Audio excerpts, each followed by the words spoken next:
Shuckalaka kapow. How's it going, old schoolers? You're kicking it old school with Russell J.S., and I am your host, Russell J.S.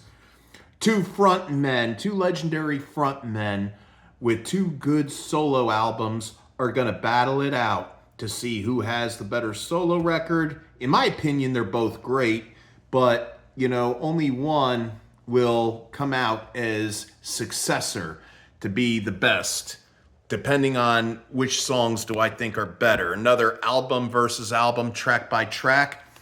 We have from 1991, Ozzy Osbourne, No More Tears versus Robert Plant, Fate of Nations.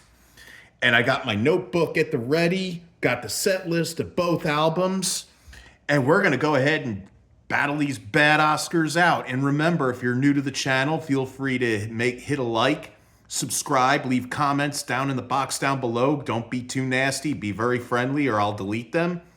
And ring the bell for notifications. So without further ado, let's get these bad Oscars rolling. Let's see who's gonna be supreme, shall we? Okay, in the battle between Ozzy Osbourne and No More Tears versus Robert Plant, Fate of Nations, we got Mr. Tinker Train versus Calling to You. I get that kind of Nightmare on Elm Street vibe at the beginning where you hear that little do, and you hear the kids in the background playing, and it starts off with Zakk Wylde's awesome riff and Ozzy coming out, "Would you like some sweeties, little girl?" Going up against somewhat kind of Zeppelin, post-Zeppelin, kind of Led Zeppelin, Calling to You. And you know what? This is a hard choice. So, I have to go ahead and I got to give both songs a point.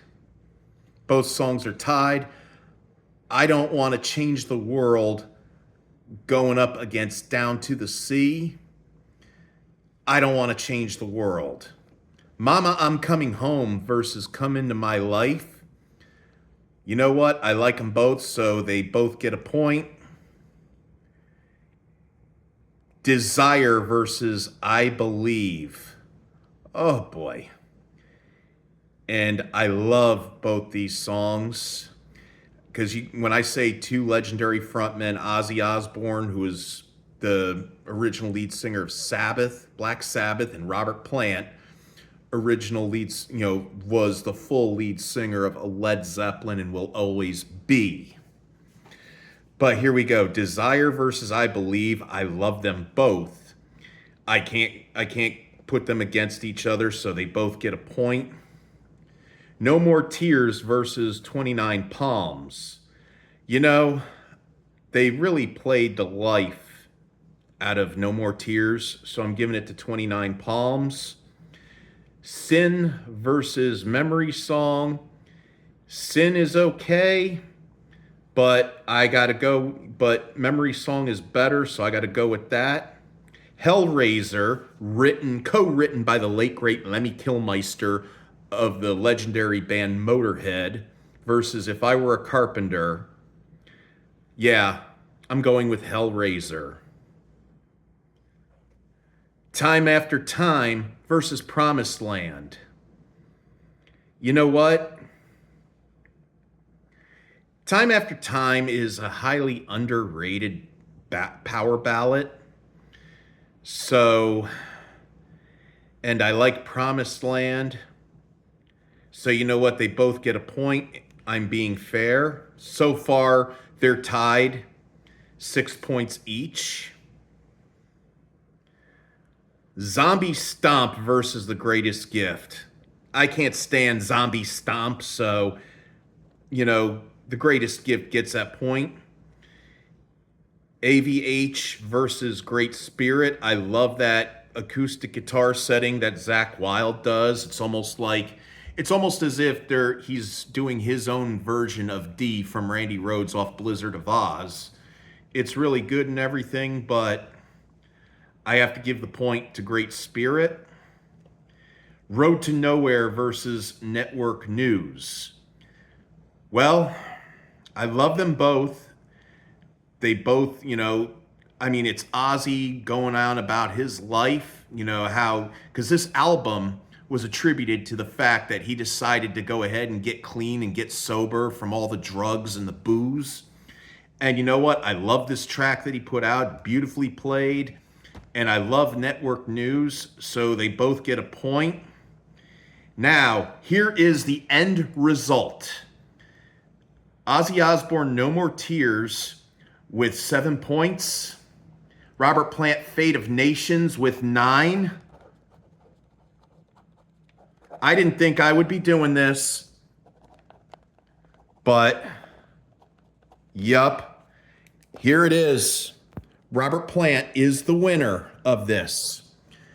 You know, I think in many ways, you know, as good of an album as No More Tears is, it is very high. It's the most highly overrated album of Ozzy's discography, but it did an awful lot. I mean, a lot of artists back in that time, from 1990 to 1993, they all put out those one albums, you know, the iconic artists. And, you know, those albums became the most highest rated of their careers. Like Metallica with the Black Album, Megadeth with Countdown to Extinction, AC/DC with the Razor's Edge, you know, Rush, Roll the Bones. Well, I can't really say, you know, I think the next one after was, you know, one of Rush's, you know, later iconic records, you know, that was, you know, actually, no, I take that back. It was Roll the Bones. But, you know, like, that was a time when the grunge movement was starting to kick. And a lot of these artists, some of them like Iron Maiden, Judas Priest, like Bruce Dickinson took a break with a solo gig. So did Vince Neil from Motley Crue. You know, and Motley Crue put out an album without Vince Neil, replaced him with John Corabi, which was probably the worst highlight. I mean, everybody, the who's who of classic rock, Tom Petty and the Heartbreakers, you know, Van Halen, they were all putting out new music. And, you know, I got more of this coming, you know, from the, you know, like the older rockers, the, you know, the pioneer rockers with their stuff that came out like in the early 90s. So stick around for that. I mean, who knows what I mean, I got some stuff, you know, in the works in this book. Which one should I cover? Let's see. What do you think? We got that. And we got that one right there. You know, I got to go ahead. Looks like I'm going to have to do Blizzard of Oz versus Dio Holy Diver. I'm going to have to go ahead and listen to those albums back to back, along with Megadeth Countdown to Extinction and Metallica's Black Album. And I'm going to go ahead and conjure up more. The last video I did with the weekly JS. Yes, I still want to push out that you have to see the movie The Florida Project. It is really great. It's probably the first movie in a long time. Sure, I've loved Ghostbusters Frozen Empire and Ghostbusters Afterlife and some of the Disney Star Wars movies, you know, but the thing is, all those are just long-awaited sequels.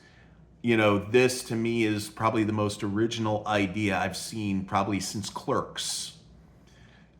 Check it out, The Florida Project. It's really, really good if you haven't seen it yet.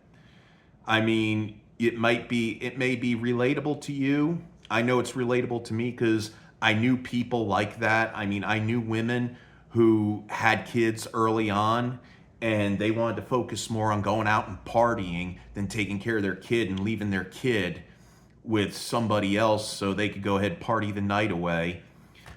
I mean, so it's really relevant to me. It's, you know, I've seen it because I've lived it. I've known people that were like that. And, you know, check it out. Florida Project, directed by Sean Baker. And it's got Willem Dafoe, the great Willem Dafoe, man, you know, the Green Goblin from Spidey. At any rate, that's all the time I have for this video. Remember, if you're new to the channel, hit a like, subscribe, leave comments in the box down below. Play some Atari, play some Nintendo, play some ColecoVision and television, Pong console, Odyssey, whatever your desire game console would be. Listen to 60s, 70s, 80s, 90s, 2000s rock. Watch 80s movies, 80s TV shows. And remember, keep it real, keep it fresh, keep it chill. Get you enough of love, get you enough of anything you desire, less drama, less chaos, love, anything. And as always, Godspeed, may the force be with you always, and shucka-lucka kapow.